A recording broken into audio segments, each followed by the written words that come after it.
Bir su getirin ya. Ambulansın Gel abi. Salih Bey lütfen. Beni öldürdünüz, beni öldürdünüz. Ambulans yaklaşın. Ambulansa gitmeyeceğim. Salih abi. Ya benim durumum nedir? Bırakın benim durumum. Bana bakma kimse. Sakin ol. Ay Mustafa! Ay Mustafa! Ay Mustafa! Başladı benim oğlumu. He? Bir bomba atılacak onların yüzünde benim oğlum ölecek. Tamam abi sakin. Bırak. Şimdiye kadar ben bir şey söylemedim. Var mı şimdi? He? Buradasın ne oturuyorsunuz bana bakıyorsunuz? Sizin çocuklar da var orada. Ne yapalım? Vurur kırın hepsini dökün aşağı itmişsin. Gel sakinleş. Gel abi sen kafana bak. Ya benim kafamda bir şey yok. Gel bakalım. Bir şey yok abi. Tamam bir şey yok. Ay Mustafa! Mustafa! Ay!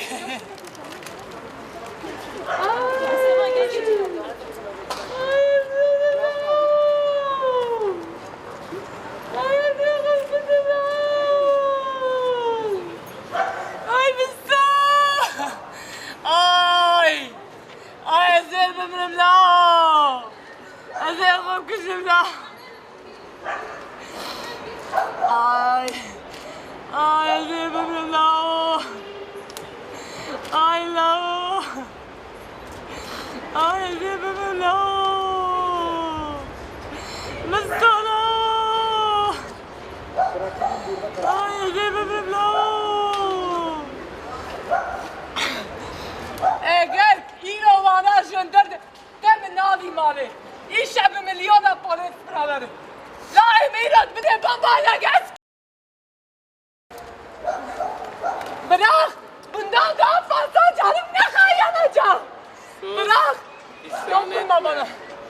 O tarafa git. İsyan etme be sinir etme. Hayır beni bırak. İsyan etme. İsyan etmiyorum. Ben onları paramparça edeceğim. Bana öldüğüm hiçbir şey yapmayalım. Tamam sakin tamam. Hayır gitme. Masal alayım ses Hayır ben hiçbir yere gelmiyorum. Hiçbir yere gelmiyorum. İlaç yeni al.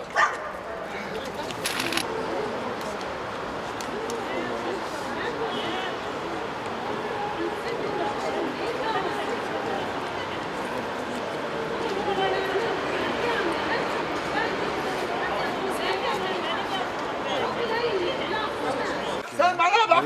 Sen yüzünden benim çocuğum öldü orada. Ölecek vallahi seni yakacağım. Sen dışarı çıkar her gün bayanlara diyordum karışmayın. Bayanlara diyordum karışmayın. He? Benim oğlumu alıp Türkiye'ye götürdünüz Kobani'ye 30 kişi. Oradan tek öpeye önünü kesti bırakmadı. He? Savaş başladı. Benim çocuğuma bir şey olursa orayı yakacağım. Vallahi billahi orayı yakacağım. Zaten canımdan vazgeçtim. Ay yazık çıktı. Ya sabret Allah büyüktü Allah'ın amanı. Allah can almasın. Allah kurban oğlum her gün Allah'a yalvarıyorum. Sabah namazında oturmaya saldırıda kalkıyorum. İnşallah Allah'ın izniyle bir şey. Altıya kadar ellerimi kazandım diyorum ya Rabbi kulunları koru. Askerleri koru. Niye de istiyorsun bak sen kadın hale geldin. Sen de çocuklar ölmüş dedin. Ne yok? Ne anladı o?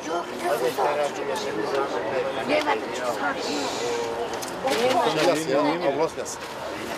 Ablam iyi misin? Şurada otur bir ambulans alalım.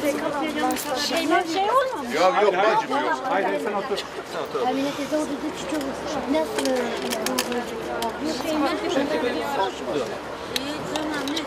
Boşanma bana versen.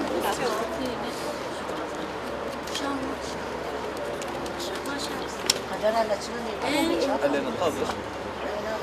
Zaten ne var? Çarptan sonra. Başarına bir zaten var.